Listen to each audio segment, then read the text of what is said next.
नमस्कार, न्यूज मराठी 24/7 मध्ये मी श्रुती आपलं स्वागत करते। समाजात मुली अजूनही सुरक्षित नाही याचा प्रत्यय पुन्हा एकदा आला आहे। अकोला स्थित गुलजापूर भागातील एका 13 वर्षीय नाबालिग हिंदू बालिकेवर तोहीर समीर नावाच्या आरोपीने अत्याचार करून माणुसकीला काळिंबा फासलाय। या घटनेनंतर रिसोड येथील सकल हिंदू समाजाने 6 सप्टेंबर 2025 रोजी तहसीलवर मोर्चा काढून आरोपीला कठोर शिक्षा देण्याची मागणी केली। यावेळी सकल हिंदू समाजाच्या जवळपास 70 ते 80 युवकांनी तहसीलदार तेजनकर यांना निवेदन देऊन आरोपीला जलद गती न्यायालयात खटला चालवून लवकरात लवकर फाशीची शिक्षा द्यावी अशी मागणी केली। जर आरोपीला कठोर शिक्षा झाली नाही तर तीव्र आंदोलन छेडण्यात येईल असा स्पष्ट इशारा सकल हिंदू समाजाचे प्रमुख मनोहर फुलारे यांनी दिला आहे। त्याचबरोबर ॲडव्होकेट अविनाश यांनी या प्रकरणात सरकारी अभ्यंती नियुक्ती करून पीडित नाबालिकेला न्याय मिळवून देण्याची मागणी केली असून आरोपीच्या स्थावर मालमत्तेवर कारवाई करून ती पीडितेच्या मदतीसाठी वापरण्याचा पर्यायही या मागण्यांमध्ये नमूद करण्यात आला आहे।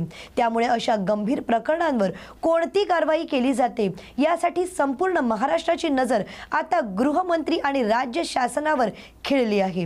पण त्यानंतर हे सर्व अत्याचार कधी थांबतील? समाजातल्या मुली स्त्रिया कधी पूर्णपणे सुरक्षित होतील? हा अनुत्तरित असलेला प्रश्न मात्र गंभीर आहे। जेव्हा समाजाची मानसिकता बदलेल तेव्हाच या प्रकारांना कुठेतरी आळा बसेल। हे जरी खरं असलं तरी समाजाची मानसिकता बदलेल का हा प्रश्न मात्र कासावीस करतोय। आणि या खास बातमीपत्राचा आढावा घेतला आहे प्रतिनिधी ज्ञानेश प्रसाद यांनी। इथे सर्वांनाच की अकोला येथे 6/9/2025 रोजी एका 13 वर्षाच्या नाबालिग मुलीवर अत्याचार करण्यात आलेला आहे। तर त्या संदर्भात त्या आरोपीला नाही का अटक करण्यात आलेली आहे, परंतु त्या आरोपीला लवकरात लवकर ते प्रकरण जे आहे ते जलद गती न्यायालयात ठेवण्यात यावे आणि चांगल्या ज्येष्ठ वकिलाची सरकारतर्फे नियुक्ती करून या आरोपीला फाशीची शिक्षा देण्यात यावी। या संदर्भात नाही का आम्ही सर्व समाज म्हणजे आमचा या भोई समाज संपूर्ण रिसोडचा तसेच भरपूर हिंदू समाज आम्ही आज तहसीलदार मॅडम यांना निवेदन देण्यासाठी आलेलो आहे। धन्यवाद वकील साहेब, खूप छान आपण प्रतिक्रिया दिली। या ठिकाणी आरोपीला फाशी, आरोपीला फाशी। धन्यवाद।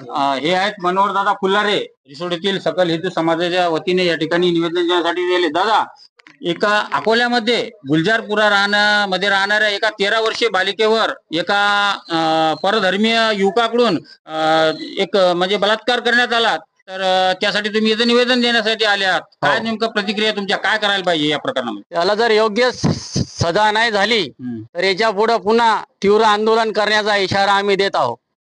सकल हिंदू धर्माच्या वतीने आणि भोई समाजाच्या वतीने या ठिकाणी ज्या 13 वर्षीय बालिकेवर अत्याचार झाला त्या परधर्मीय युवकाला अटक करण्यात तर आलीच, परंतु जलद गती न्यायालयामध्ये हे प्रकरण चालवून लवकरात लवकर त्याला कसं सजा देण्यात येईल याची अतिशय चांगल्या एका सरकारी अभियोक्त्याची नियुक्ती करावी आणि लवकरात लवकर हे प्रकरण निकाली काढावं असं या ठिकाणी सकल हिंदू समाजाच्या वतीने या ठिकाणी युवक जमा झालेले आहेत।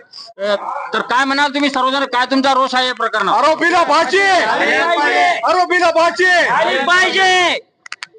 तर अत्यंत रोष बघू शकता या ठिकाणी सकल हिंदू समाजाच्या हे युवक या ठिकाणी आपला रोष व्यक्त करत आहेत। खरोखरच ह्या ज्या अतिशय नाबालिग असलेल्या अवघ्या 13 वर्षीय मुलीवर या ठिकाणी जो बलात्कार झालेला आहे अकोल्यामध्ये, या युवकाला लवकरात लवकर सजा व्हावी अशी या युवकांची सगळ्यांची मागणी आहे। अतिशय बघा हा रोष प्रकट करताना आपल्याला दिसत आहेत। आरोपीला फाशी, आरोपीला फाशी, आरोपीला फाशी। धन्यवाद। न्यूज मराठीसाठी ज्ञानेश प्रसाद, वाशिम।